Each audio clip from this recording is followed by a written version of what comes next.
Hi everyone.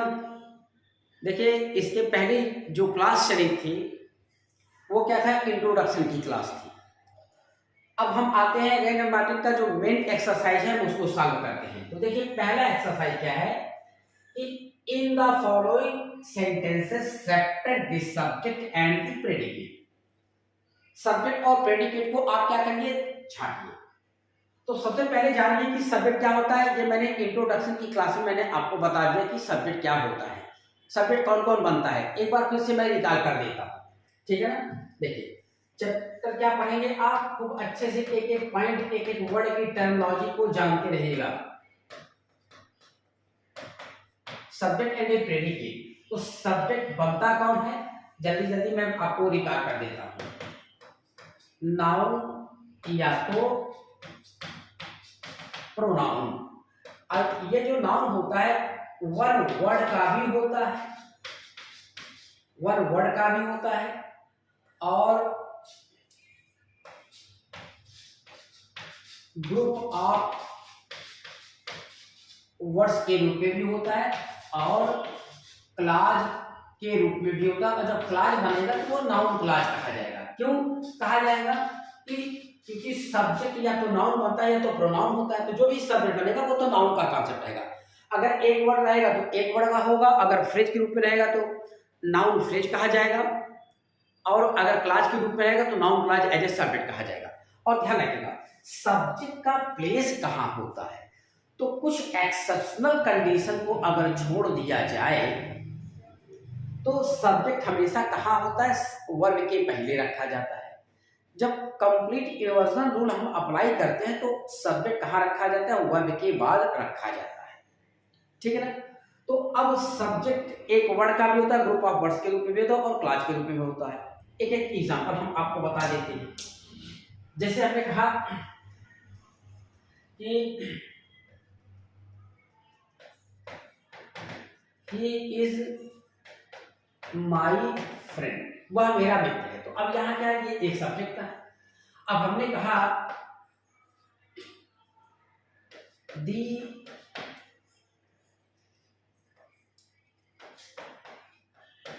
the fact of that statement, the fact of that statement is not true, सही नहीं। अब हमने कहा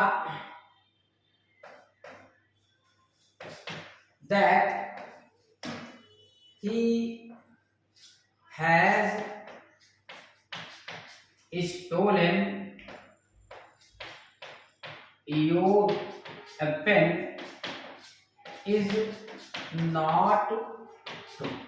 अब देखिए, वह मेरा मित्र है, एक वर्ड का सब्जेक्ट है, सब्जेक्ट कहाँ आता है, वर्ब के पहले आता है। अब यहाँ इज नॉट ट्रू, सही नहीं है। क्या सही नहीं है, that the statement, the fact of that statement, उस कथन का तथ्य सही नहीं है। तो क्या सही नहीं है, तो अब व्हाट से क्या मिलता है, आपका सब्जेक्ट भी मिलता है और ऑब्जेक्ट भी मिलता है। लेकिन कैसा सब्जेक्ट और कैसा ऑब्जेक्ट, नॉन लिविंग सब्जेक्ट और नॉन लिविंग ऑब्जेक्ट। अब क्या सही नहीं है, तो सही नहीं है कि उसने तुम्हारी घड़ी चुराई, सही नहीं है। तो ये देखिए, ये क्या है, नाउन क्लाज। सारा कॉन्सेप्ट बताएंगे कि क्लाज कैसे, कॉन्सेप्ट क्या कॉन्सेप्ट होता है, कैसे पहचाने कि नाउन क्लाज है कि एडजेक्टिव क्लाज है या एडवर्ब क्लाज है, सारे कॉन्सेप्ट हम आपको पढ़ाएंगे। तो अब यहाँ जो सेंटेंस है वो क्या है, आपका सब्जेक्ट और प्रेडिकेट। तो यहाँ सब्जेक्ट और प्रेडिकेट को छांटना है आपको, लेकिन हम उससे भी ज्यादा डेप्थ नॉलेज बताते जाएंगे। यहाँ देखिए, यहाँ जो आप देखेंगे इस सेंटेंस में the fact of that statement. अब इसमें अगर पूछा जाए सही नहीं है तो आप कहेंगे कि उस कथन का तथ्य सही नहीं है, द स्टेटमेंट। लेकिन अब देखिए, ये क्या है, noun phrase as a subject, क्योंकि ये ग्रुप ऑफ वर्ड्स के रूप में है। लेकिन अगर हम इसको अंडरलाइन कर दें, इसको इसको, अब पूछे ये क्या है, ऑफ प्लस स्टेटमेंट बराबर नाउन। तो मैंने आपको बताया था कि preposition plus noun preposition plus noun मिल करके क्या बनते हैं, प्रीपोजिशनल फ्रेज बनते हैं। अब ये नाउन फ्रेज, एडजेक्टिव फ्रेज और एडवर्ब फ्रेज बनते हैं। ठीक, अब ये पूछा जाए कि ये प्रीपोजिशन है, ये नाउन है, तो क्या मिला, बना एडजेक्टिव बना। तो क्यों एडजेक्टिव बना, क्योंकि ये किससे कोरिलेट हो रहा है, ये फैक्ट की विशेषता बता रहा है, कथन का क्या तथ्य। तो अब रही बात कि ये नाउन, फैक्ट क्या है, नाउन है, तो इससे कोरिलेट हो रहा है, मतलब इसकी विशेषता बता दी, एडजेक्टिव फ्रेज हुआ। लेकिन अब अगर हम यहाँ पूरे की बात अगर करें तो ये नाउन फ्रेज हो जाएगा। क्यों, क्योंकि ध्यान रखिएगा जो एडजेक्टिव चाहे एक वर्ड का हो, चाहे ग्रुप ऑफ वर्ड्स के रूप में हो, चाहे क्लास के रूप में हो, वो नाउन के पार्ट बन जाते हैं, ना कि नाउन एडजेक्टिव का पार्ट बनता है। हमेशा ध्यान रखिएगा कि एडजेक्टिव जो होता है वो नाउन में शामिल हो जाता है और एडवर्ब जो होता है वो एडजेक्टिव में शामिल हो जाता है। ठीक है ना।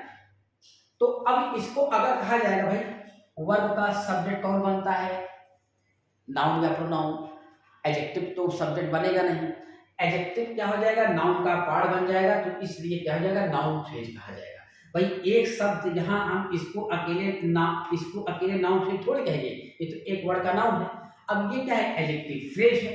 जब एडजेक्टिव फ्रेज है तो ये नाउन में शामिल हो जाएगा, तब ये पूरा समूह बन जाएगा, इसे कहा जाएगा नाउन फ्रेज कहा जाएगा एज ए सब्जेक्ट। लेकिन पर्टिकुलर्स की बात करूं, जैसे देखिए सेकंड मैंने बताया था क्या, the time of his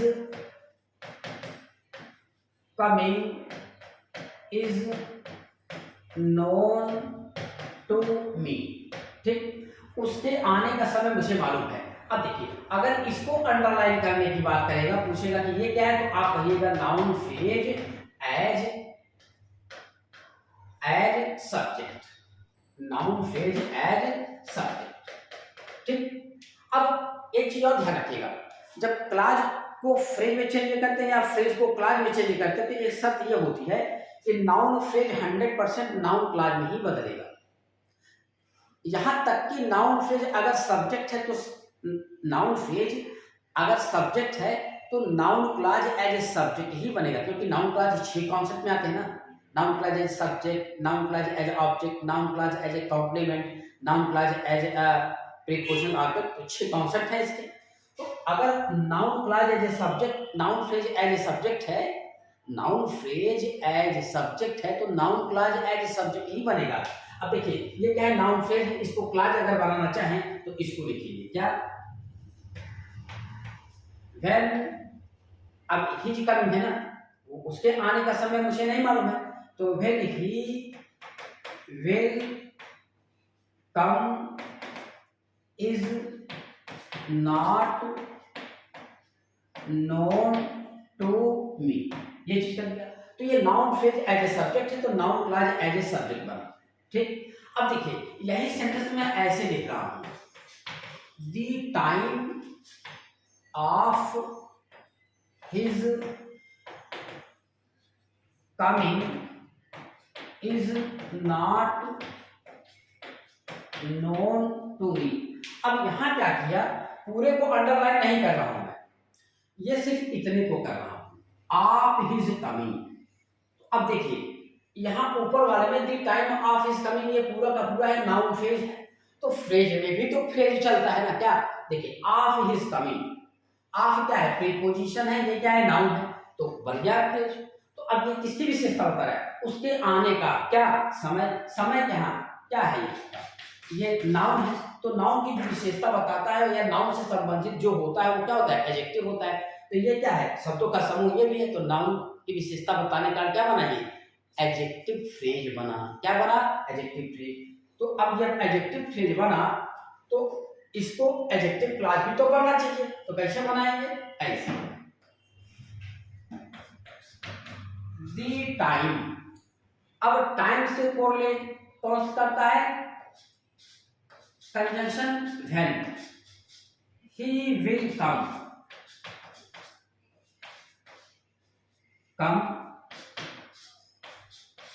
is not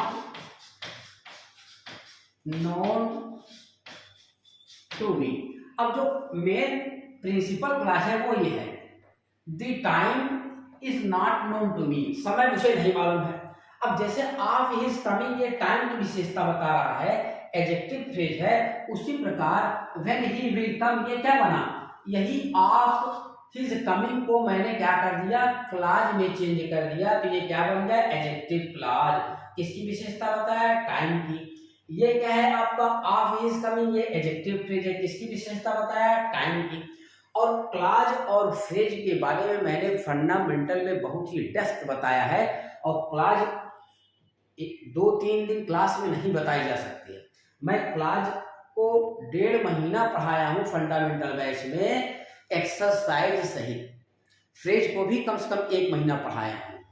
अगर कमांड करना है ग्रामर में पूरी, अगर देखिए ट्रांसफॉर्मेशन हुआ, सिंथेसिस हुआ, ठीक है ना, एनालिसिस हुआ, अगर इन पे कमांड करना है तो आपको क्लॉज और फ्रेज पे जबरदस्त कमांड करनी होगी, चाहे जहां से कोई पूछे आप बंद करके पढ़ा लीजिए, ठीक। तो अब देखिए यहां हम लोग चलते हैं, क्या, द कैकलिंग ऑफ गीज सेव्ड रोम। गीज माने क्या होता है, ये कलहंस जिसको कहा जाता है, हंस की एक प्रजाति होती है। अब कैकलिंग माने कुड़कुड़ाना, क्या है, कुड़कुड़ाना। तो अब कैकलिंग यहाँ जिरंड है, नाउन है, क्योंकि नाउन ऑफ नाउन चलता है। क्या चलता है, नाउन ऑफ नाउन चलता है। तो अब ये क्या है, नाउन बचा लिया रोम को। तो कौन बचाया या क्या चीज बचाया, तो हंस ने नहीं बचाया, हंस के कुड़कुड़ाने मतलब हंस की आवाज करने ने बचा लिया रोम को। अगर ये गीत शांत बैठे रहते तो उनकी आवाज कैसी होती, तो मेन कौन बचाया, ये बचाया। तो ये ऑफ के बाद आने वाला नाउन ये क्या होता है, प्रीपोजिशनल फ्रेज होता है। तो अब हम पूछे कि सब्जेक्ट इसमें कौन बन रहा है, तो सब्जेक्ट दी कैकलिंग ऑफ गीज बना। लेकिन अब पूछे अगर बाय द वे ऑफ गीज क्या है, तो ऑफ गीज ये एडजेक्टिव फ्रेज है। क्या है आपका, एडजेक्टिव फ्रेज है, जो किसकी विशेषता बता रहा है, कैकलिंग की। अब कैकलिंग क्या है आपका, नाउन है। कैसे नाउन है, वर्बल नाउन जब आप पढ़ेंगे या पढ़ोगे तो जिरंड जो होता है, क्या होता है, जिरंड वर्ब के फर्स्ट फॉर्म में क्या होता है, वर्ब फर्स्ट फॉर्म में हम क्या करते हैं, आईएनजी जोड़ते हैं, तो ये क्या बनता है, जिरंड बनता है। और वही वर्ब आईएनजी प्रेजेंट पार्टिसिपल में भी बनता है ना। तो कैसे जानेंगे कि जिरंड है, कैसे जानेंगे कि पार्टिसिपल है, इसका कॉन्सेप्ट में आपको जब पार्टिसिपल और जिरंड होगा तो वहां हम आपको क्लियर कर देंगे, ठीक। क्योंकि सब्जेक्ट अगर वर्ब आईएनजी सब्जेक्ट बन रहा है तो 100% वो क्या है आपका, जिरंड ही है। अगर सब्जेक्ट बनेगा तो सब्जेक्ट कौन बनेगा, नाउन बनेगा, और जिरंड नाउन बनता है। जबकि पार्टिसिपल एडजेक्टिव बनता है और एडवर्ब भी बनता है। प्रेजेंट पार्टिसिपल एडजेक्टिव भी बनता है और एडवर्ब भी बनता है, जबकि सब्जेक्ट कौन बनता है, नाउन बनता है। जिरंड सिर्फ नाउन ही बनता है। तो यहाँ ये क्या आपका कैकलिंग, ठीक है ना। तो ये क्या बन गया, सुनिए फिर से बता देता हूँ, ऑफ प्लस गीज को अंडरलाइन करेगा तो ये एडजेक्टिव फ्रेज है, और अगर ये पूरे को अंडरलाइन कर देगा तो ये ऑफ गीज कैकलिंग की विशेषता बता दिया, और एडजेक्टिव जो होता है नाउन का पार्ट बन जाता है, तो ये क्या बन गया, noun phrase as a subject बन गया। ये क्या है आपका, ऑब्जेक्ट है, ठीक, सॉरी प्रेडिकेट है, ये वर्ब है, और ये क्या है आपका ऑब्जेक्ट है। रोम, रोम क्या है, प्रॉपर नाउन है। चलिए आगे देखते हैं। The boy stood on the burning deck. लड़का जलते, जो जहाज की आगे का पोर्शन होता है उसको क्या बोलते हैं, डेक बोलते हैं। तो लड़का खड़ा था जलती हुई डेक पे, मतलब जो छत होती है, पोर्शन होता है, खड़ा था। तो ये सब्जेक्ट हो गया, क्या हो गया, सब्जेक्ट। और ये क्या हो गया आपका, प्रेडिकेट हो गया। अब हम चाहें तो इसके मतलब चले चले सब्जेक्ट प्रेडिकेट बता दें, ये सब्जेक्ट हो गया, प्रेडिकेट हो गया, लेकिन इसमें थोड़ा और हम देखते चले। तो अगर हम ये पूछें, इसके देखिए मैंने आपको फ्रेज बताया, तो ऑन क्या है आपका, प्रीपोजिशन है, और डेक क्या है आपका, नाउन है, और बर्निंग क्या है आपका, ये प्रेजेंट पार्टिसिपल है। तो प्रेजेंट पार्टिसिपल है तो इसका मतलब क्या है, एडजेक्टिव है। यही बता देता हूं आपको थोड़ा सा कि नाउन के पहले अगर वर्ब आईएनजी आ जाए तो वो पार्टिसिपल है या जिरंड है, ये 100% आप कभी भूलेंगे नहीं। देखिए बता देता हूं, पहले सुनो। जैसे मैंने कहा रनिंग ट्रेन, ठीक, और यहां लिख दिया आपका रनिंग शूज। अब कौन सा जानेंगे कि रनिंग ट्रेन में यहाँ का रनिंग पार्टिसिपल है या जिरेंड है, या ये जिरेंड है, या ये पार्टिसिपल है, या ये पार्टिसिपल है, या जिरेंड, ठीक। तो अब ध्यान रखिएगा, अब ये भी क्या है, ग्रुप ऑफ वर्ड्स है, मतलब फ्रेज है। तो जो फ्रेज मतलब जो वर्ब आईएनजी नाउन के पहले आए और उनका कंटीन्यूअस टेंस चेंज हो जाए, क्या कंटीन्यूअस टेंस में अगर परिवर्तन हो जाए तो वो क्या है, आपके प्रेजेंट पार्टिसिपल है। जैसे रनिंग ट्रेन, तो हम क्या कहेंगे, द ट्रेन इज रनिंग, या टेंस के अकॉर्डिंग वाज रनिंग, है ना, वाज रनिंग। ट्रेन दौड़ रही है या ट्रेन दौड़ रही थी, तो ट्रेन दौड़ रही थी या मतलब रनिंग ट्रेन मतलब चलती हुई ट्रेन। अगर पटरी पे अगर ट्रेन खड़ी है, पटरी पे ट्रेन खड़ी है, अब मूविंग नहीं कर रही है, ठीक, चल रही है, तो क्या उसे रनिंग ट्रेन कहेंगे? नहीं कहेंगे। अब जरा इसको देखिए, रनिंग शूज का कॉन्सेप्ट देख लीजिए। तो रनिंग शूज में अगर हम ये कह देते हैं कि दी शूज आर रनिंग, जूते दौड़ रहे हैं, तो क्या जूते दौड़ते हैं क्या? दौड़ता तो आदमी है, तो इसको कहेंगे दौड़ने वाला जूता। तो अब ये कॉन्टिन्यूअस टेंस में क्या है, ये गलत है, जबकि ये सही है। The train is running, train दौड़ रही है, जूते दौड़ रहे हैं, तो ये गलत हो जाएगा, ये कॉन्टिन्यूअस में नहीं बनेगा। तो जो कॉन्टिन्यूअस में नहीं बनेगा उसे क्या कहेंगे, जिरेंड कहेंगे।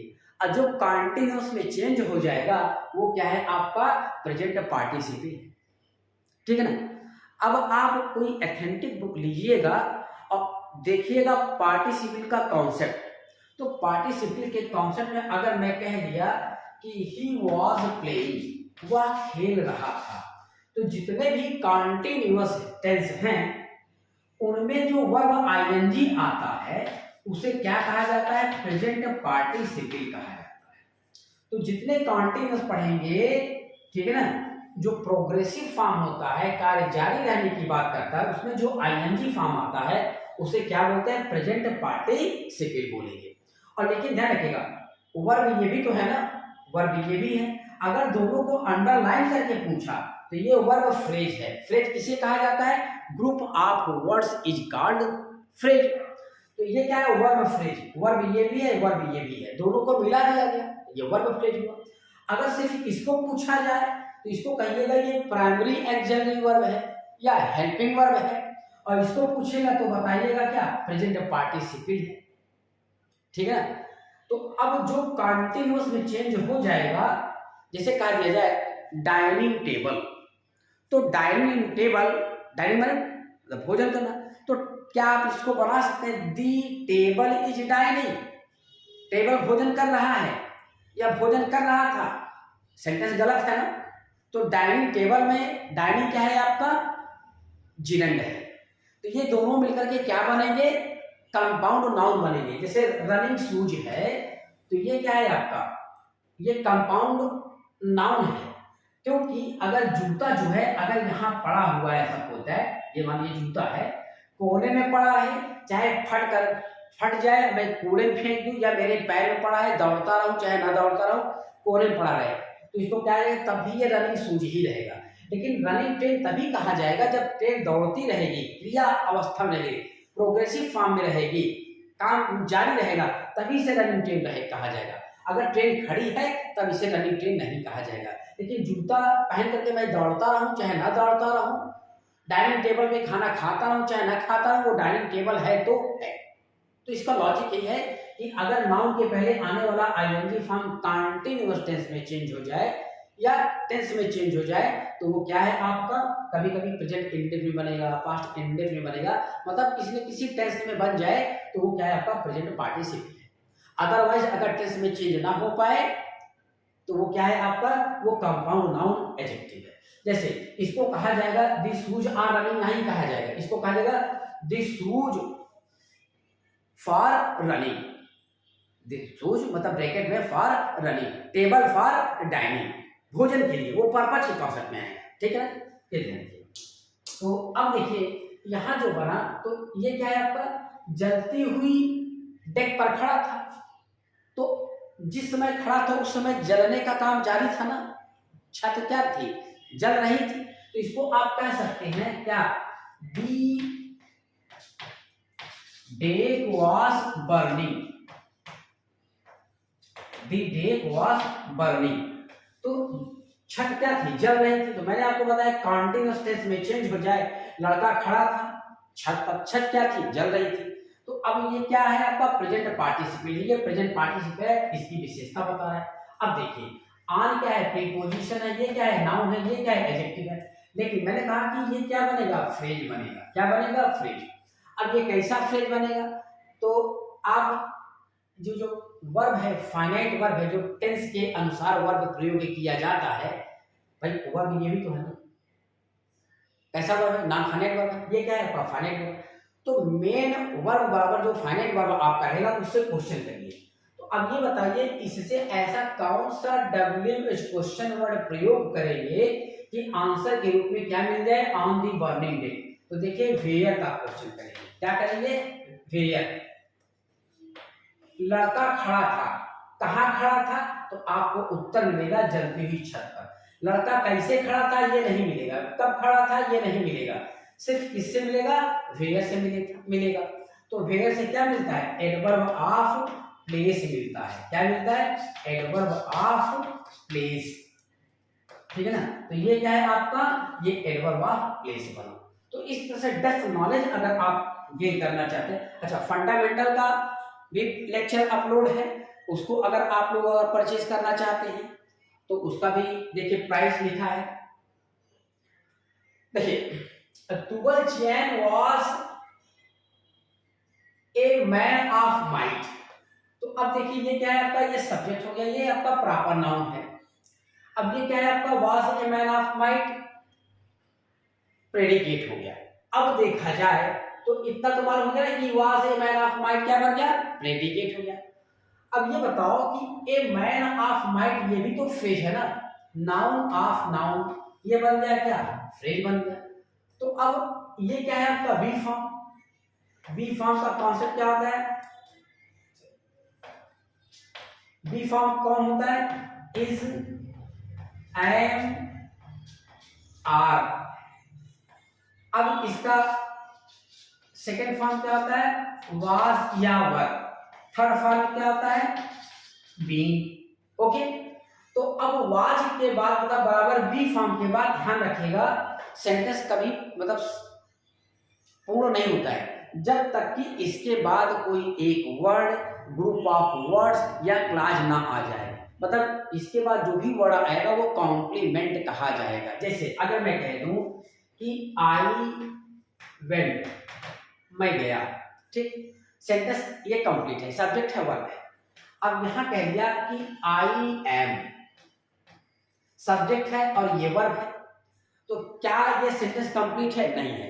इसके बाद जब तक कोई कॉम्प्लीमेंट कोई वर्ड नहीं रखेंगे, जो भी वर्ड आएगा चाहे वो प्रोनाउन होगा, नाउन होगा, वो क्या कहा जाएगा, कॉम्प्लीमेंट कहा जाएगा। और ध्यान रखिएगा बी फॉर्म के बाद, बी फॉर्म के बाद कंजंक्शन और इंटरजेक्शन को छोड़ करके हर एक पार्ट्स ऑफ स्पीच कॉम्प्लीमेंट के रूप में आता है, ठीक है ना।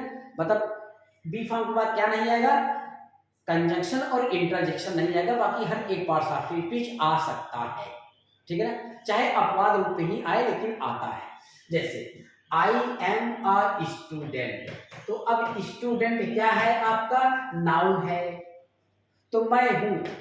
अब इससे क्वेश्चन करिए, मैं क्या हूं, मैं विद्यार्थी हूं, तो ये नाउन है एज ए सब्जेक्ट कॉम्प्लीमेंट। भाई ये स्टूडेंट कौन है, आई है ना, तो सब्जेक्ट कॉम्प्लीमेंट हो जाएगा। अब यहां I am intelligent, I am honest, मैं ईमानदार हूं, आई एम ऑनेस्ट, मैं ईमानदार हूँ, ये क्या है आपका adjective word. I am here, मैं यहाँ हूँ, हियर क्या है आपका एडवर्ब है। तो बी फॉर्म के बाद दो चीज नहीं आएगा, कंजंक्शन और इंटरजेक्शन नहीं आएगा, बाकी हर पार्ट्स ऑफ स्पीच आएगा, यहाँ तक कि प्रोनाउन भी आएगा। जैसे if I were you, if I were you, ठीक है। यदि मैं तुम होता, तो ये क्या है आपका प्रोनाउन है, तो ये ध्यान रखिएगा। तो अब ये क्या है, तो अब इसके साथ अगर व्हाट का क्वेश्चन लगाएंगे तो ये क्या हो जाएगा, ट्यूबल चैन था, यहाँ CHA यानी किसी किसी किताब में CHAI मिलता है। ट्यूबल चैन था, क्या था, ए मैन ऑफ माइंड, मतलब शक्तिशाली व्यक्ति था, शक्तिशाली व्यक्ति था। तो ए मैन ऑफ माइंड क्या बना आपका, noun phrase as a subject complement. लेकिन अब यही ऑफ माइंड अगर पूछ लिया जाए ये क्या है, तो ऑफ माइंड इस नाउन से कोरिलेट है, तो इतना क्या बना, एडजेक्टिव फ्रेज बना जो मैन की विशेषता बता रहा है। लेकिन अगर इतना पूछ लिया जाए ए मैन ऑफ माइंड, तो वाज के बाद व्हाट से क्वेश्चन मिलेगा, व्हाट क्वेश्चन करने पर मिलेगा ना, ट्यूबल चैन था, क्या था, शक्तिशाली आदमी था। अगला देखिए, stone walls do not make a prison, पत्थर की दीवारें जेल खाने का निर्माण नहीं करती हैं। प्रिजन माने जेल खाना, अब ये क्या है आपका नाउन है, प्रिजन माने जेल खाना। तो कोई भी कॉमन नाउन, काउंटेबल नाउन बिना आर्टिकल के नहीं आता है। यहाँ एक का मतलब कोई या किसी, तो पत्थर की दीवारें। अब देखिए जरा मैं एक सेंटेंस लिख रहा हूं, he threw a stone at me, उसने मेरी पूंछ पर एक पत्थर मारा या पत्थर फेंका। स्टोन क्या है आपका, नाउन है, क्या है आपका, नाउन है। अब यहाँ पत्थर की दीवारें, तो दीवारें देखिए वाल्स है, बहुवचन में प्लूरल फॉर्म है ना, वाल्स, वाल्स क्या है आपका प्लूरल फॉर्म में है। तो अब इस प्लूरल के अकॉर्डिंग देखिए डू लगा हुआ है, तो स्टोन क्या बना, ये वॉल की विशेषता बता रहा है। तो ये क्या है आपका, भले नाउन का काम करता है, तो यहाँ लेकिन एडजेक्टिव का कॉन्सेप्ट बन रहा है। क्या बन रहा है, एडजेक्टिव। देखिए कभी कभी क्या होता है, सेंटेंस में अपने फंक्शन के आधार पे नाउन जो होता है वो एडजेक्टिव भी बनता है। जैसे मैंने कहा कि I know English, I know English, मैं अंग्रेजी जानता हूं, ये क्या है आपका नाउन है। लेकिन अगर मैं यही कह दूं कि आई नो इंग्लिश लैंग्वेज, तो अब यहां लैंग्वेज नाउन हो गया और इंग्लिश क्या हुआ, एडजेक्टिव हो गया, ठीक है ना। तो अब यहाँ स्टोन यहाँ नाउन है, लेकिन यहाँ फंक्शन क्या कर रहा है, एडजेक्टिव। पत्थर की दीवारें, अब ये क्या बन गया, पत्थर की दीवारें, ये आपका सब्जेक्ट बन गया और ये क्या है आपका प्रेडिकेट हो गया। इसका मतलब हुआ कि पत्थर की दीवारें किसी कैद खाने मतलब किसी जेल का निर्माण नहीं करती है, ठीक है ना।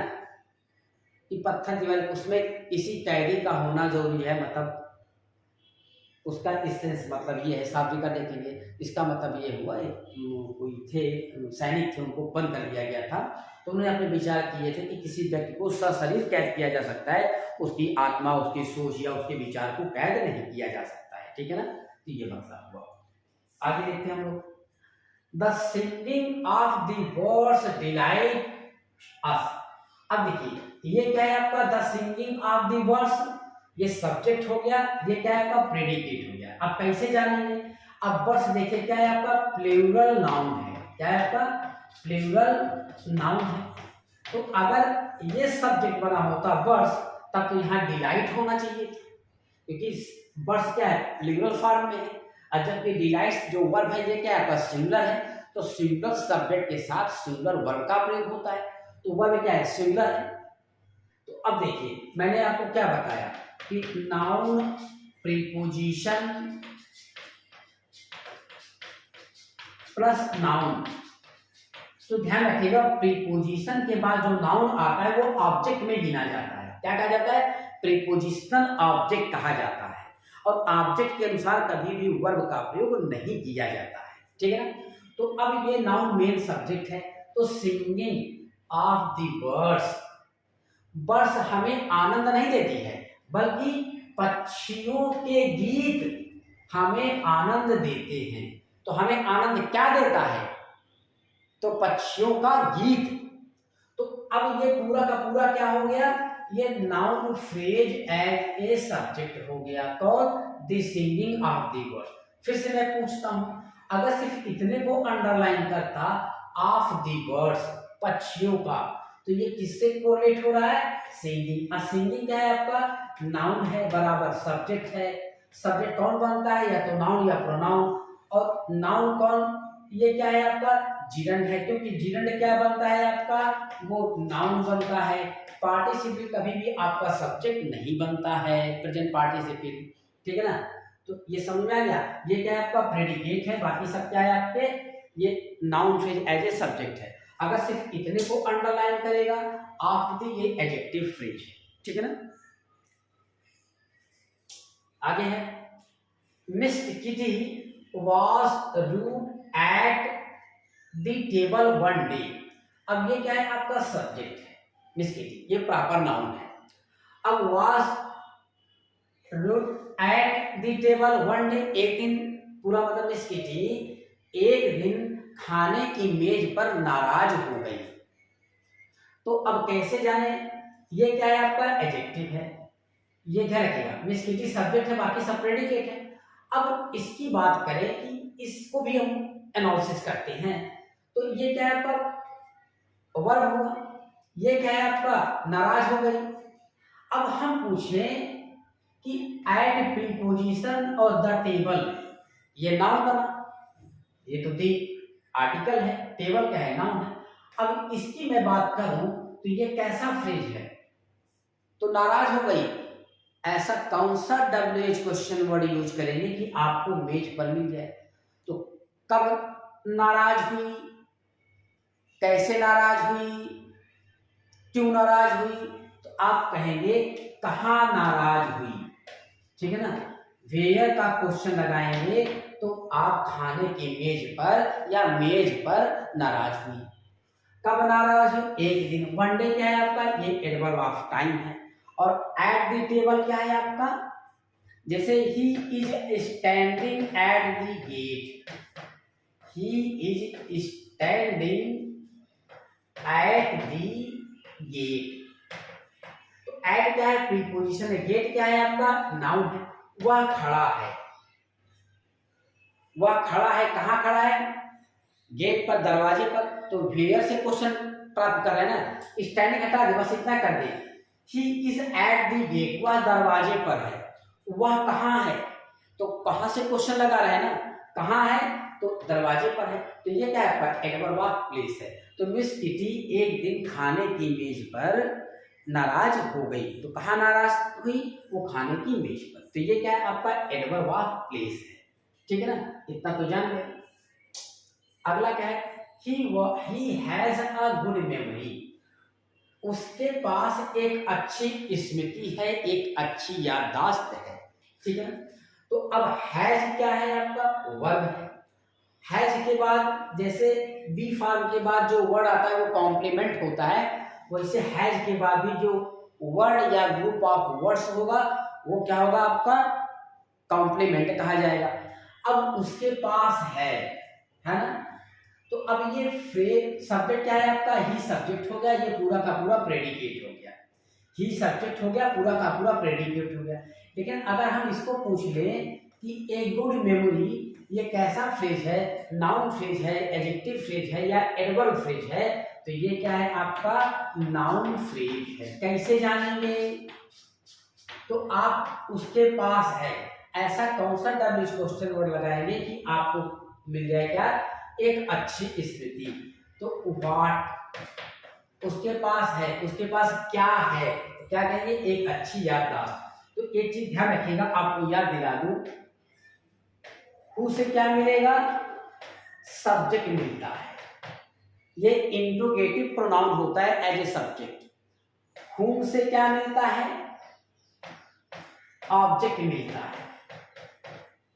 अब व्हाट से क्या मिलता है, निर्जीव मतलब नॉन लिविंग सब्जेक्ट भी मिलता है और नॉन लिविंग ऑब्जेक्ट भी मिलता है, ठीक है ना। तो इस प्रकार हु, whom, व्हाट क्या है, आपके इंट्रोगेटिव प्रोनाउन होते हैं जब प्रश्न पूछा जाए, जब क्या प्रश्न पूछा जाए, क्योंकि व्हाट जब एक्सक्लेमेटरी सेंटेंस में आता है तो ये एडजेक्टिव और एडवर्ब बनता है, लेकिन जब प्रश्न पूछा जाए, इंट्रोगेटिव सेंटेंस की बात की जाएगी, तो व्हाट, हु और हुम क्या है, आपके इंट्रोगेटिव प्रोनाउन होते हैं। क्या होते हैं, इंट्रोगेटिव प्रोनाउन होते हैं। ठीक, आगे चला जाए। तो ये क्या, अच्छा, वाई से क्या मिलता है, एडवर्ब ऑफ पर्पज मिलता है और एडवर्ब ऑफ रिजल्ट मिलता है, ठीक है ना। तो रीजन मिलता है, पर्पज और रीजन। वेयर से क्या मिलता है, आपका प्लेस मिलता है। व्हेन से क्या मिलता है, टाइम मिलता है। हाउ से क्या मिलता है, एडवर्ब ऑफ मैनर मिलता है। तो इस प्रकार ये चारों क्या है, आपके एडवर्ब ऑफ मैनर, एडवर्ब होते हैं। क्या होते हैं, इंट्रोगेटिव सेंटेंस में ये क्या है, adverb. Adverb of purpose, adverb of reason, adverb of place, adverb of time, adverb of और भी हुज हैं, विच हैं, ठीक है ना, इनको भी बता दिया जाएगा। आगे देखते हैं, बैड हैबिट्स। ये क्या बना आपका, सब्जेक्ट बना। ग्रो अनकॉन्शियसली, ये क्या बना आपका, ये प्रेडिकेट बना। तो बुरी आदतें, अब बुरी आदतें में देखिए क्या है, फ्रेज बन गया ना, क्योंकि ये एक शब्द है, ये एक शब्द है। बैड क्या है आपका, एडजेक्टिव है। क्या है, एडजेक्टिव। अब कैसा एडजेक्टिव है, एडजेक्टिव के पार्ट में बताएंगे कि डिस्क्रिप्टिव क्या होता है, ठीक है ना। चलिए अब ये क्या है आपका, नाउन है। तो देखिए ये जो नाउन है ये क्या है आपका, प्लूरल फॉर्म में है। क्या है आपका, प्लूरल फॉर्म में, इसीलिए देखिए इसके साथ ग्रो मतलब वर्ब का जो बेस फॉर्म होता है उसे जब हम प्रेजेंट इंडेफिनिट में रखते हैं उसके साथ यस या यस का प्रयोग नहीं होता तो प्लूरल वर्ब होता है। तो प्लूरल सब्जेक्ट के साथ प्लूरल वर्ब का प्रयोग किया जाता है और वर्ब सिंगुलर सब्जेक्ट के साथ सिंगुलर वर्ब का प्रयोग किया जाता है। जैसे मैंने कह दिया, कह दूं कि राम, राम क्या है, सिंगुलर सब्जेक्ट है, तो राम कम हियर। अगर ये कहेंगे तो ये सेंटेंस क्या है, गलत है। क्यों, क्योंकि ये सिंगुलर है और ये क्या है आपका, प्लूरल है। जबकि सिंगुलर सब्जेक्ट के साथ हम सिंगुलर वर्ब का प्रयोग करते हैं। फंडामेंटल में एक एक पॉइंट तोड़ करके बताए, तो इसको क्या करना पड़ेगा, सिंगुलर बनाना पड़ेगा। तो देखिए सिंगुलर सब्जेक्ट सिंगुलर वर्ब। तो अब यही अगर कह देते कि बॉयज, ठीक है ना, बॉयज, अब कम्स करते तो गलत हो जाता, लड़के यहाँ आया करते। तो अब बहुवचन में है तो ये सिंगुलर में हो गया, क्योंकि वर्ब में जब यस या इस लगाते हैं तो क्या बन जाता है, सिंगुलर वर्ब बनता है। तो इसको वर्ब का जो बेस फॉर्म होता है, बेस फॉर्म किसको कहते हैं, जिसमें कुछ ना घटा हो ना बढ़ा हो, ना कुछ प्रीफिक्स हो ना सफिक्स हो। तो देखिए इसमें कुछ घटा बढ़ा नहीं है, तो ये क्या है, प्लूरल फॉर्म है। तो सब्जेक्ट क्या है आपका, प्लूरल है, ये भी प्लूरल है। तो वॉइस का ये क्या हो गया, ये सेंटेंस सही है। तो अब क्या है, देखिए सब्जेक्ट क्या है आपका, प्लूरल है, वर्ब भी प्लूरल है, सेंटेंस आपका सही है। तो प्रेडिकेट क्या है आपका, ग्रो अनकॉन्शियसली। अब अगर पूछे कि ये क्या है आपका, तो बुरी आदतें, उनका कोई टीचर नहीं होता है, वो छद्म रूप से आती है। तो कैसे आती हैं, मतलब उनका कोई टीचर नहीं आता है, तो इसको कैसे प्राप्त करना है, इसको कैसे आती हैं, हाउ का क्वेश्चन लगाएंगे तो आपको क्या मिलेगा, अनकॉन्शियसली, ठीक है ना। ये एडवर्ब ऑफ मैनर है। क्या है आपका, adverb of manner. Next question है, the earth revolves round the sun. देखिए ये क्वेश्चन आपका टीजीटी 2021 के एग्जाम में आया हुआ था। एक चैप्टर होता है the same word different type of parts of speech. इसके इंट्रोडक्शन की क्लास में मैंने आपको बता दिया था, जैसे आल का कॉन्सेप्ट बताया था ना मैंने, कि आल प्रोनाउन भी है, एडजेक्टिव भी है, एडवर्ब भी है, नाउन भी है। तो वैसे राउंड ये नाउन भी बनेगा, एडजेक्टिव बनेगा, प्रीपोजिशन भी बनेगा और एडवर्ब भी बनेगा। उस चैप्टर में आने दीजिए 102-3 में, तो हम उसको बताएंगे। तो ये द अर्थ क्या है आपका सब्जेक्ट है, और revolves around the sun, revolves around the sun क्या बना, प्रेडिकेट बना। अब कहा जाए कि ये जो प्रेडिकेट है इसमें राउंड क्या है, अब कह दूं दिस बॉल इज राउंड, है ना, या बॉल क्या है मतलब राउंड है, गोल है। तो कैसा है, गोल है, तो ये क्या आपका एडजेक्टिव है, क्या है एडजेक्टिव। तो फंक्शन के आधार पे तो ध्यान रखिएगा, राउंड दी सन, सूर्य के चारों ओर चक्कर लगाती है पृथ्वी, तो राउंड यहाँ क्या है आपका प्रीपोजिशन है, क्या है आपका प्रीपोजिशन है। तो क्या है फंक्शन के आधार पे राउंड आपका प्रीपोजिशन भी होगा, एडवर्ब भी होगा, ठीक है ना। तो जब राउंड के बाद प्रीपोजिशन सॉरी नाउन आएगा या प्रोनाउन आएगा तो ये क्या है आपका प्रीपोजिशन है, और सेंटेंस की समाप्ति इसी राउंड से समाप्त हो जाएगा तो क्या होगा एडवर्ब हो जाएगा। ठीक, चलिए आगे देखते हैं। Nature is the best physician, nature क्या है आपका सब्जेक्ट हो गया, ये क्या हो गया प्रेडिकेट हो गया। तो अब ये देखिए इज क्या है बी फॉर्म है, तो मैंने आपको बताया कि बी फॉर्म के बाद जो भी आएगा वो कॉम्प्लीमेंट होगा। तो अब कॉम्प्लीमेंट तो नाउन भी हो सकता है, प्रोनाउन भी हो सकता है, एडजेक्टिव भी हो सकता है, एडवर्ब भी हो सकता है। तो अब ये क्या है, नाउन है, एडजेक्टिव है, क्या है, तो देखेंगे प्रकृति है ना। तो इससे क्वेश्चन करिए प्रकृति है क्या है ना, व्हाट का क्वेश्चन लगाएंगे। अब व्हाट का क्वेश्चन लगाने पे आपको सिर्फ क्या मिलता है, नाउन या प्रोनाउन मिलता है। तो ये क्या आपका नाउन है, प्रकृति है, क्या है प्रकृति, बेस्ट फिजिशियन। ठीक, आगे देखते हैं। एडिसन इन्वेंटेड द फोनोग्राफ, तो एडिसन क्या सब्जेक्ट है, इसमें तो कोई ज्यादा है नहीं, ये क्या आपका प्रेडिकेट है, बस ये वर्ब है, और ये क्या है आपका ऑब्जेक्ट है। खोजा, क्या खोजा, फोनोग्राफ खोजा। जहां कॉन्सेप्चुअल क्वेश्चन आएगा वहां तोड़ करके ही खुद बताएंगे। द सी हैथ, द सी क्या है आपका सब्जेक्ट है, हैथ मेनी थाउजेंड्स माने थाउजेंड सैंड्स, तो ये सी क्या है आपका द सी सब्जेक्ट हो गया, बाकी हैथ मेनी थाउजेंड सैंड्स क्या है आपका प्रेडिकेट हो गया। अब ये हैथ का मतलब क्या है, हैज है।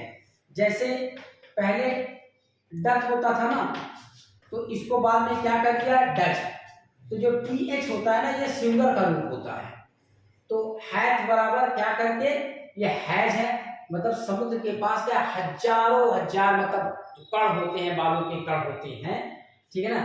तो यहाँ हैज लगा लीजिए, तो होते हैं क्या होते हैं मेनी थाउजेंड्स सैंड्स। तो ये noun phrase as a complement बना, क्योंकि मैंने बताया ना कि हैज के बाद जैसे आई हैव ए पेन, मेरे पास क्या है एक कलम है, तो ये क्या है नाउन है ना।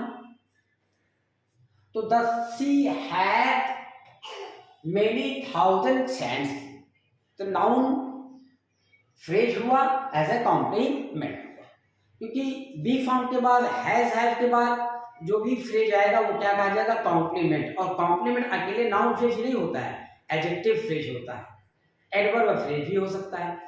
तो कैसे जानेंगे, तो मैंने आपको बताया इनके साथ आप डब्ल्यूएच क्वेश्चन वर्ड यूज करिए, जो व्हाट से मिल जाए वो नाउन है, ठीक है, क्या है नाउन।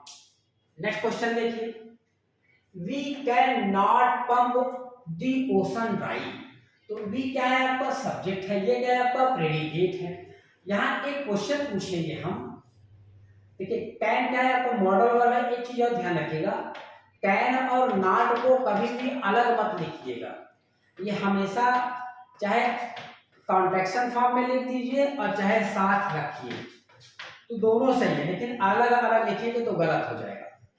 तो वी कैन नॉट पंप, मतलब हम पंप दे करके समुद्र को सुखा नहीं सकते।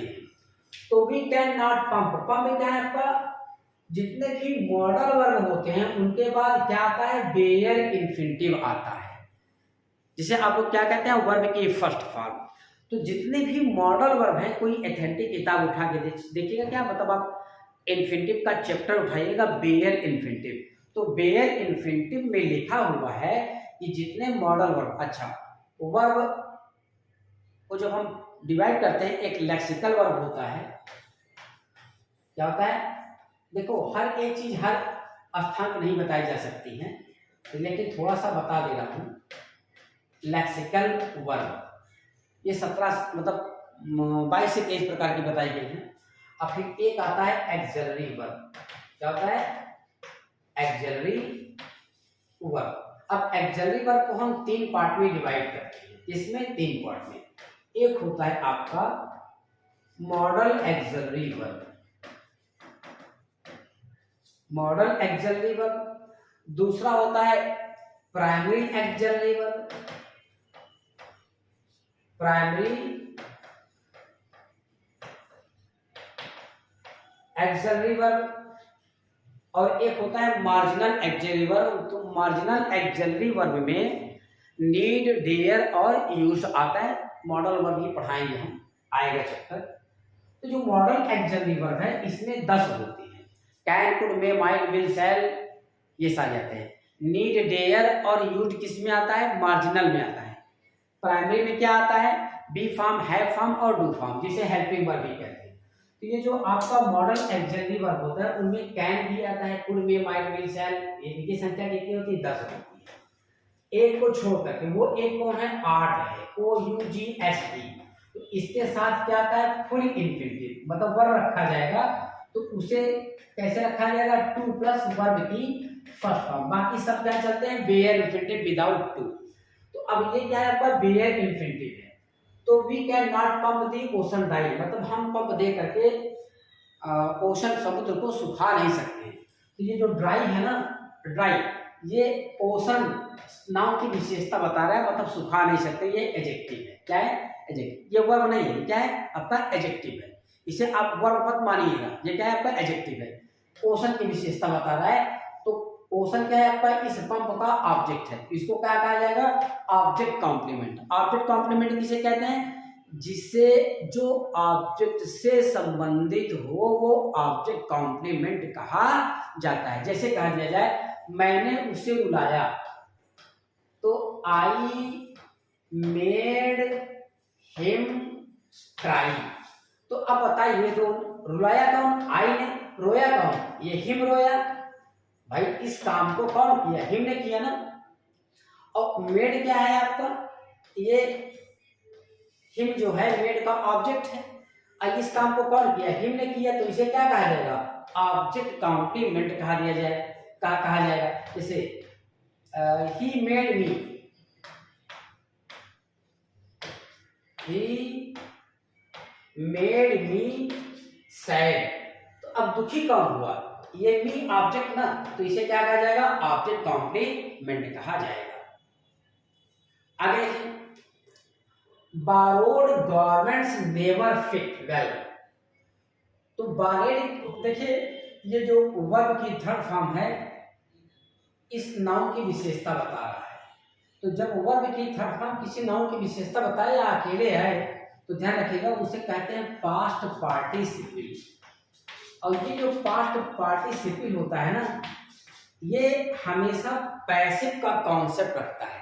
क्या रखता है, पैसिव का कॉन्सेप्ट, मतलब जिस नाउन की विशेषता बताएगा वो नाउन इस वर्ब से प्रभावित रहेगा, मतलब कार्य नाउन के ऊपर हुआ रहता है। जैसे कह दिया जाए कि I found a broken pen, I found a broken pen, तो मैंने एक टूटी हुई कलम पाई। तो देखिए ये टूटी हुई जो पेन के ऊपर हुआ है ना, मतलब टूटा कौन है, कलम टूटा हुआ है ना, कि कलम ने तोड़ने का काम किया है ना। तो ये पैसिव होता है। तो अगर मैंने कहा कि बारोड गारमेंट्स मतलब उधार मांगे गए कपड़े, नेवर फिट वेल कभी सही नहीं बैठते हैं, ठीक है ना। तो ये क्या है आपका, ये सब्जेक्ट हुआ, और ये क्या है आपका प्रेडिकेट हुआ, और ये क्या है आपका पास्ट पार्टिसिपल है, ये इसकी विशेषता बता रहा है। तो बारोड गारमेंट्स का मतलब कपड़ा उधार नहीं देता है, मतलब ऐसा कपड़ा जो उधार मांगा गया होता है किसी दूसरे से सही नहीं बैठते हैं। अब नेबर क्या है आपका निगेटिव एडवर्ब ऑफ फ्रीक्वेंसी है, फिट क्या है आपका वर्ब है, प्लूरल सब्जेक्ट है, वर्ब भी क्या है आपका प्लूरल है, वेल क्या है आपका एडवर्ब है, क्या है सही नहीं बैठते हैं, ठीक नहीं बैठते हैं, ठीक है ना। तो वेल क्या है आपका एडवर्ब है, कैसे नहीं बैठते हैं सही नहीं बैठते, तो ये भी क्या आपका एडवर्ब ऑफ मैनर है। जैसे सचिन प्लेड वेल, सचिन ने अच्छा खेला, तो ऐसा कौन सा डब्ल्यूएच क्वेश्चन वर्ड यूज करें कि हमें वेल मिल जाए। सचिन ने खेला, कैसे खेला अच्छा खेला, तो हाउ से क्या मिलता है आपका एडवर्ब ऑफ मैनर, तो वेल क्या है आपका मैनर है। जैसे ही वर्कड हार्ड, उसने कठिन परिश्रम किया। देखिए आप चाहता तो अब तक ये कंप्लीट कर देता मैं 2 एक्सरसाइज, लेकिन क्या है मैं आपको कंप्रेहेंसिव और फंक्शनल ग्रामर कॉन्सेप्ट पढ़ा रहा हूँ, कंप्रेहेंसिव और फंक्शनल ग्रामर का कॉन्सेप्ट पढ़ा रहा हूँ, ना कि आपको भागाने वाला कॉन्सेप्ट। एक एक वर्ड की टर्मिनोलॉजी को तोड़ते हुए मैं आपको पढ़ा रहा हूँ। आगे देखिए दी अर्ली बर्ड कैचेस दी वर्म, तो ये क्या बना आपका सब्जेक्ट, कैचेस दी वर्म क्या बना आपका प्रेडिकेट। अब अर्ली क्या है आपका बर्ड की विशेषता बता रहा है, एडजेक्टिव है। कैचेस दी वर्म, वर्म माने कीड़े, तो इसका मतलब ये फ्रेज है, मतलब जो पहले उठता है वही क्या करता है सफलता अर्जित करता है। भाई सुबह उठने वाला सबसे पहले पक्षी वही कीड़ों को प्राप्त करेगा ना, ठीक है ना। तो इसका मतलब ये हुआ कि जो जागरूक होता है वही सफलता अर्जित करता है, जो जागा सो पावा, जो सोवा तो खोवा, ठीक है ना। आगे देखिए ऑल मैटर, सारे पदार्थ इज इंडेस्ट्रक्टिबल, मतलब सारे पदार्थ क्या होते हैं नाशवान होते हैं। तो ऑल क्या है एडजेक्टिव है, मैटर क्या है देखिए सिंगुलर नाउन है, इसके साथ सिंगुलर वर्ब आया, तो ये सब्जेक्ट बना, ये क्या है आपका प्रेडिकेट बना, ठीक है ना। ये आपका एडजेक्टिव है, एडजेक्टिव मतलब कॉम्प्लीमेंट है, सब्जेक्ट कॉम्प्लीमेंट, बी फॉर्म के बाद क्या आता है कॉम्प्लीमेंट ही आता है। आगे देखते हैं हम लोग Islamabad is the capital of Pakistan, Islamabad क्या है सब्जेक्ट है। अब देखिए इच क्या है बी फॉर्म है, और बी फॉर्म के बाद मैंने क्या बताया कॉम्प्लीमेंट होता है, तो दी कैपिटल ऑफ पाकिस्तान, पाकिस्तान की राजधानी है, तो इस्लामाबाद है क्या है पाकिस्तान की राजधानी, तो ये noun phrase as a subject complement है। भाई ये किसके कोरिलेट हो रहा है इस्लामाबाद से ना, इस्लामाबाद है क्या है पाकिस्तान की राजधानी है, तो ये क्या है noun phrase as a complement, इसका कॉम्प्लीमेंट बी फॉर्म का नहीं इस्लामाबाद, ये इस्लामाबाद बराबर पाकिस्तान मतलब कैपिटल ऑफ पाकिस्तान, ठीक है। तो ये noun phrase as a complement है, ठीक। आगे चलते हैं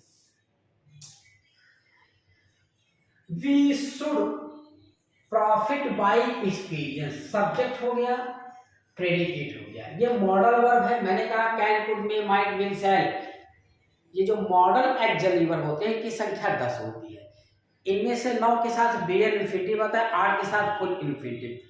फुल इंफिनिटिव मतलब जिसमें वर्ब के साथ टू का प्रयोग हुआ हो, जैसे we are to respect our teachers, जो ये टीचर्स लिखा देते हैं आर टू, भैया आर टू नहीं कहा जाता है, आर प्लस फुल इंफिनिटिव, ठीक है। तो प्रॉफिट क्या है आपका बेयर इंफिनिटिव है। अब देखिए ये पूरा का पूरा प्रेडिकेट तो बन गया ना, लेकिन अब आपसे पूछें कि बाय क्या है आपका प्रीपोजिशन, एक्सपीरियंस क्या है नाउन है, तो ये मिलकर के क्या बना आपका प्रीपोजिशनल फ्रेज। अब इसका फंक्शन क्या है, तो हमें अनुभव से लाभ प्राप्त करना चाहिए, ऐसा कौन सा WH क्वेश्चन वर्ड लगाएं कि हमें उत्तर क्या मिले अनुभव से। तो कैसे कमाना चाहिए अनुभव से, तो कैसे से क्या मिलता है एडवर्ब ऑफ मैनर मिलता है, तो ये क्या बना आपका adverb of manner, bye experience क्या बना एडवर्ब ऑफ मैनर। देखिए ऑल रोड्स सब्जेक्ट बन गया, लीड टू रोम क्या बन गया प्रेडिकेट बन गया।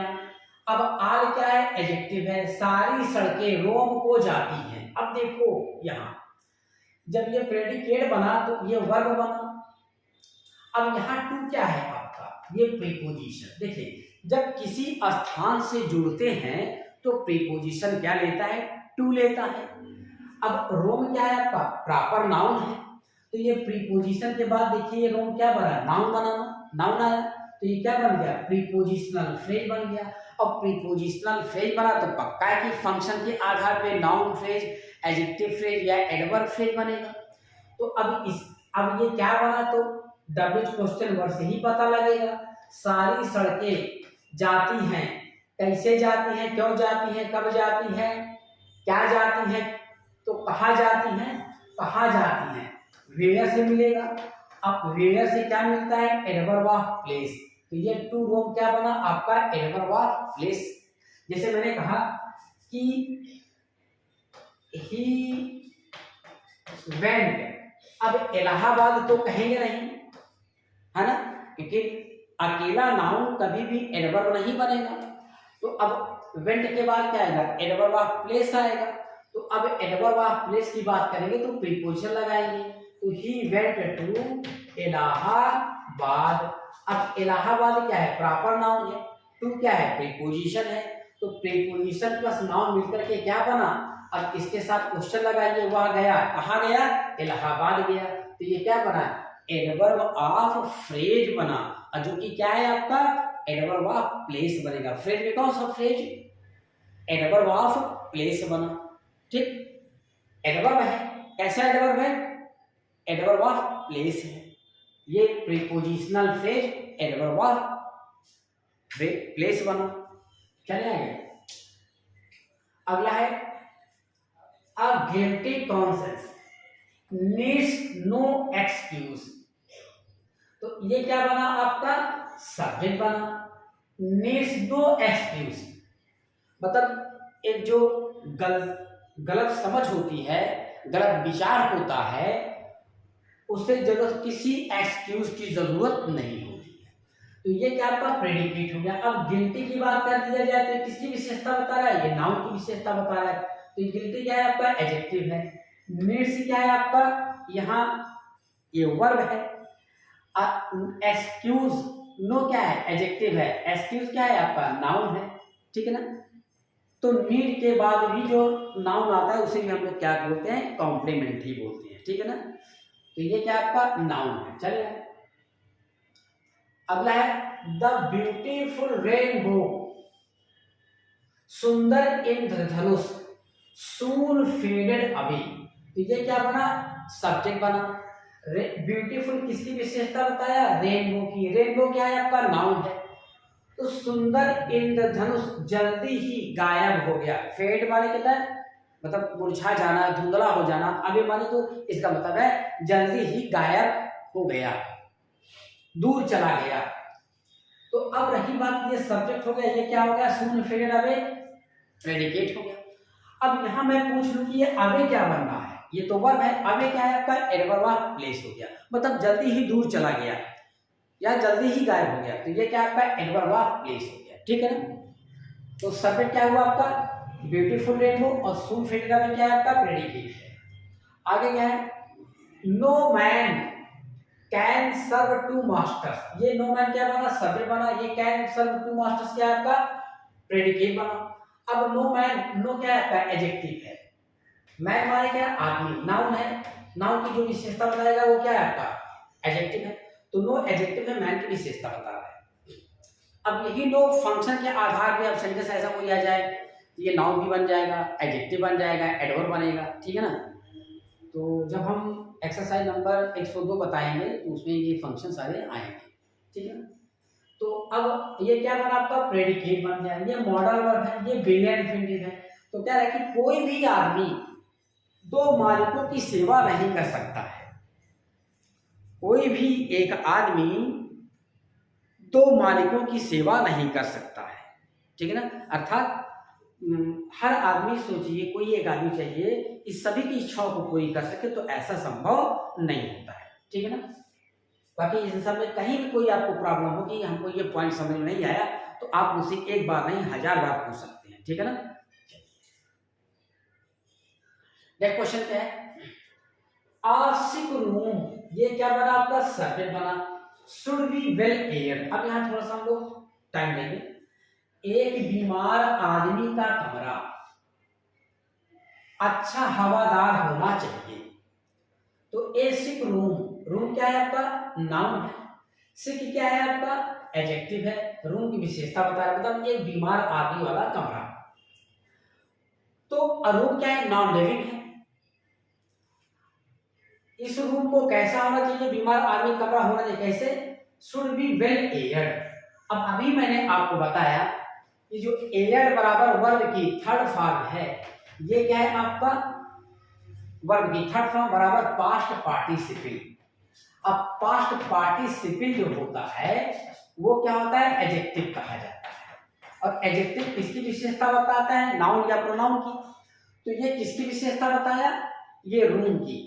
भाई हवादार होना चाहिए। किसको होना चाहिए? इस कमरे को होना चाहिए। क्या चीज होनी चाहिए? इस कमरे को। अब जो वेल है ये क्या है आपका? एडवर्ब है। किसकी विशेषता बताया? एयर की। मतलब अच्छा हवादार होना चाहिए। ठीक है ना? और बी क्या है आपका? बेयर इंफिनिटिव है। मैंने आपको बताया जितने मॉडल वर्ब होते हैं इनके बाद वर्ब का बेस फॉर्म आना चाहिए, मतलब बेयर इंफिनिटिव आना चाहिए, चाहे जिस रूप में आना चाहिए। ठीक है ना? तो ये पूरा पूरा प्रेडिकेट बना, ये आपकी वर्ब थर्ड फॉर्म बनी, वेल हुआ। अब पूछ बैठा अगर एग्जाम में ये इतना क्या है, तो ये एडजेक्टिव है। क्यों? क्योंकि ये रूम की विशेषता बता रहा है। वेल अगर पूछेगा तो ये एडवर्ब है, ये इसकी विशेषता बता रहा है। ठीक, इसकी एयर की। और एयर किसकी विशेषता बता रहा है? इसकी विशेषता बता रहा है।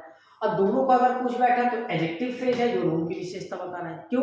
क्योंकि जो वेल है ये एडवर्ब है, और एडवर्ब जो होता है वो एडजेक्टिव का पार्ट बन जाता है। क्या बन जाता है? ना कि एडजेक्टिव एडवर्ब का पार्ट बनता है। जैसे एडजेक्टिव नाउन का पार्ट बनता है वैसे एडवर्ब भी एडजेक्टिव का पार्ट बन जाता है। ठीक है ना? अगला है द ड्यू ड्रॉप्स, सब्जेक्ट बना। ग्लिटर माने चमकती है। कहाँ? इन द सनशाइन, सूर्य की किरणों में चमकती है। तो ये सब्जेक्ट बना, प्लूरल सब्जेक्ट आया। देखिए यस लगा हुआ है, इसके साथ यस या यस नहीं लगा है, ये प्लूरल वर्ब है। तो प्लूरल सब्जेक्ट के साथ प्लूरल वर्ब आ रहा है। अब देखिए glitter in the sunshine predicate बन गया, लेकिन आपसे पूछ बैठा कि in the sunshine, in preposition, sunshine क्या बना? नाउन है। तो प्रीपोजिशन प्लस नाउन मिलकर के क्या बना? Prepositional phrase. और ये कैसा प्रीपोजिशनल फ्रेज है? नाउन फ्रेज, एडजेक्टिव फ्रेज या एडवर्ब फ्रेज? ये एडवर्ब ऑफ प्लेस है। ओस की बूंदें चमकती हैं। कहाँ चमकती हैं? सूर्य की किरणों में चमकती है। ठीक है ना? तो ये क्या बना? एडवर्ब ऑफ प्लेस बना। अगला है देखिए आई shot an arrow. I subject है, ठीक है ना? ये सब्जेक्ट है। Shot an arrow into the air, predicate बन गया। अब वही आया, मैंने मारा, क्या मारा? एक तीर मारा। ये तो नाउन एज ऑब्जेक्ट बना। मैंने मारा, क्या मारा? तीर मारा। अब देखिए ये प्रीपोजिशन और एयर क्या है? नाउन है। ये दोनों मिलकर के फिर फ्रेज बन गए। कैसे फ्रेज बने? अब क्वेश्चन इसी से करिए। ऐसा कौन सा डब्ल्यू क्वेश्चन वर्ड लगाएंगे कि आपको इनटू द एयर, हवा में मिल जाए। तो कब मारा? क्या मिलेगा? नहीं मिलेगा। कैसे मारा? नहीं मिलेगा। अब जरा वेयर का क्वेश्चन लगाइएगा। मैंने एक तीर मारा, कहाँ मारा? हवा में तीर मारा। तो ये क्या बन गया? एडवर्ब ऑफ प्लेस बन गया। ठीक, आगे है a barking sound the shepherd hears. अब कभी कभी क्या होता है, जो राइटर होते हैं, मानक राइटर, वो क्या करते हैं? सेंटेंस को एम्फेसाइज करने के लिए ग्रामर से थोड़ा हट करके लिख देते हैं। क्या होता है? किसी शब्द विशेष को एम्फेसाइज अगर किया जाता है तो उसे सेंटेंस के प्रारंभ में भी लिखा जा सकता है, लेकिन ये हम नहीं लिख सकते। ये जो मानक लेखक होते हैं वो लिखते हैं। तो ये सेंटेंस ऐसे है, क्या है? दी शेफर्ड hears ए बार्किंग साउंड।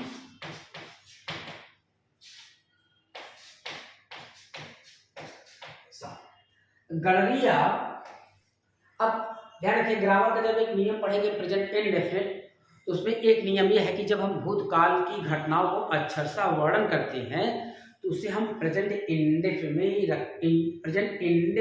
भी रख सकते हैं। लेकिन अगर आप कहानी के रूप में बता रहे हैं और ऐसा करते हैं कि आधा वाक्य को, आधे को हम प्रेजेंट इंडेफिनिट में, आधे को पास्ट में, तो ये गलत हो जाएगा। जो भी बताइएगा आप हमेशा अगर प्रेजेंट में बताते हो, सारे के सारे कॉन्सेप्ट को आप प्रेजेंट में बताइएगा। जैसे अगर मान लीजिए सपोज है, अचानक हनुमान जी सीता जी के सामने आ जाते हैं और वो कहते हैं कि माँ मुझे राम जी ने भेजा है, आप मुझे कुछ मतलब पहचान दीजिए जिससे मैं दिखा सकूं। तो सारे के सारे प्रेजेंट में आएगा। ऐसा नहीं कि हनुमान जी उनके सामने अचानक आ जाते हैं और उन्होंने कहा कि माँ मुझे कुछ दे दीजिए, माँ ने उन्होंने ये दिया, ठीक, तो ऐसा नहीं आएगा, सबके सब प्रेजेंट में जाएंगे। तो ये अगर जैसे कमेंट्री या न्यूज़पेपर के जो कॉन्सेप्ट होते हैं, न्यूज़पेपर आप देखेंगे सामान्यतः वो प्रेजेंट में ही लिखे होते हैं, ठीक है ना, क्योंकि कमेंट्री हुआ या आपके न्यूज़पेपर की कॉन्सेप्ट हुए तो सब प्रेजेंट में ही लिखे जाते हैं, ठीक है ना। तो वही कह रहा है कि ये वर्णन किया जा रहा है कि गणरिया भौंकने की आवाज सुनता है। क्या है? एक आवाज सुनता है भौंकने की। अब ये बताओ ये प्रेजेंट पार्टिसिपल है या जिरंड है? तो ये क्या है आपका? जिरंड है। क्यों? मैंने आपको देखिए अभी पहले बताया था कि वहां लिखा था ना पहले सेंटेंस की दूसरे सेंटेंस में ऑन दी बर्निंग डेक, है ना, ऑन दी बर्निंग डेक। तो ऑन दी बर्निंग डेक जहाज की जो छत थी वो जल रही थी, मतलब ये काम जारी था किसके ऊपर? इसके ऊपर। तो इसको आप ऐसे कह सकते हैं the deck was burning, the deck जो थी जल रही थी। लेकिन क्या आप इसको ऐसे कहते हैं, क्या कह सकते हैं क्या कि साउंड वॉज बार्किंग, जो आवाज थी वो भौंक रही थी? नहीं, भौंकने की आवाज, आवाज भौंक नहीं रही थी, बल्कि आवाज कैसी थी? भौंकने वाली थी। ये क्या आपका? जिरंड है। मैंने आपको बताया ना कि अगर नाउन के पहले आने वाला आईएनजी फॉर्म कंटीन्यूअस टेंस में चेंज हो जाए तो वो क्या है? आपका प्रेजेंट पार्टिसिपल है। इसको आप कंटीन्यूअस टेंस में चेंज नहीं कर सकते। ये क्या है? आपका जिरंड है। तो यहाँ सब्जेक्ट क्या हुआ आपका? तो दी शेफर्ड आपका सब्जेक्ट हो गया और ए बार्किंग साउंड, और हियर से क्या हुआ? आपका प्रेडिकेट हो गया। ये आपका वर्ब है, ये आपका नाउन है, ठीक है ना, नाउन ऑब्जेक्ट है, और ये क्या है? आपका जिरंड है जो कि कंपाउंड नाउन बन रहा है, ठीक है ना। गणरिया सुनता है, क्या सुनता है? भौंकने की आवाज, ठीक है ना। अब आगे देखिए, हाँ मैंने आपको बताया था कि आप पढ़ क्या रहे हैं? सब्जेक्ट और प्रेडिकेट, सब्जेक्ट और प्रेडिकेट। तो सब्जेक्ट क्या होता है? जो किसी वर्ब को कंप्लीट करता है। सब्जेक्ट ध्यान रखिएगा, सब्जेक्ट की दो क्राइटेरिया होती है, एक होता है डूअर, एक होता है नॉन डूअर। अगर हमने कह दिया राम इज माई फ्रेंड, तो अब राम क्या यहां कोई काम कर रहा है क्या? नहीं, इसे नॉन डूअर कहेंगे। हमने कहा राम वाज बीटन, राम पीटा गया, राम पीटा गया, तो क्या राम यहां कोई काम किया गया? मैंने लिखा राम इज क्लेवर, राम चालाक है, तो क्या यहां राम कोई काम किया गया? नहीं। अगर वर्ब के पहले आने वाला सब्जेक्ट काम नहीं कर रहा है बल्कि उसके बारे में कोई सूचना दी जा रही है तो वो नॉन डूअर्स कहा जाएगा, क्योंकि वो काम नहीं कर रहा है। लेकिन अगर मैंने कह दिया Ram insulted me, Ram insulted me, Ram ने मेरा अपमान किया, तो राम देखिए यहां काम किया ना, तो इसे कहा जाएगा डूअर। तो अब क्या है कि जो यहां पढ़ रहे हैं हम लोग सब्जेक्ट और प्रेडिकेट का जो चैप्टर पढ़ रहे हैं, सब्जेक्ट और प्रेडिकेट, तो ये तो खैर तो मैंने आपको बताया कि प्रेडिकेट मतलब क्या? वर्ब ऑब्जेक्ट प्लस एक्स्ट्रा, ये पहले क्या आता है, सब्जेक्ट आता है। क्या आता है, सब्जेक्ट। यहां थोड़ा ध्यान देंगे तो सब्जेक्ट कहाँ आता है, हमेशा वर्ब के पहले। लेकिन कुछ ऐसा कॉन्सेप्ट होता है कि सब्जेक्ट वर्ब के बाद जाता है। वो कहाँ पढ़ेंगे हम लोग, एडवर्ब का एक कॉन्सेप्ट होता है इन्वर्जन रूल। इन्वर्जन रूल क्या होता है कि अगर ध्यान रखिएगा, वर्ब या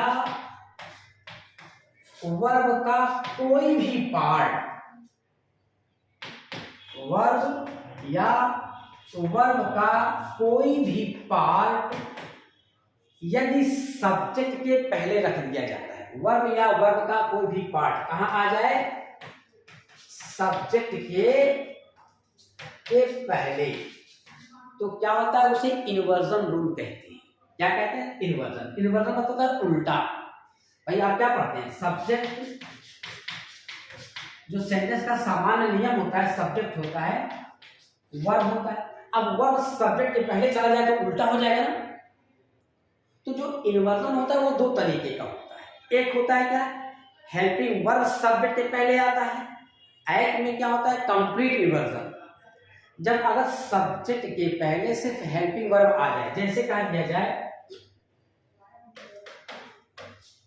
डू यू लाइक इट, तो ये क्या है, आपका इंट्रोगेटिव है।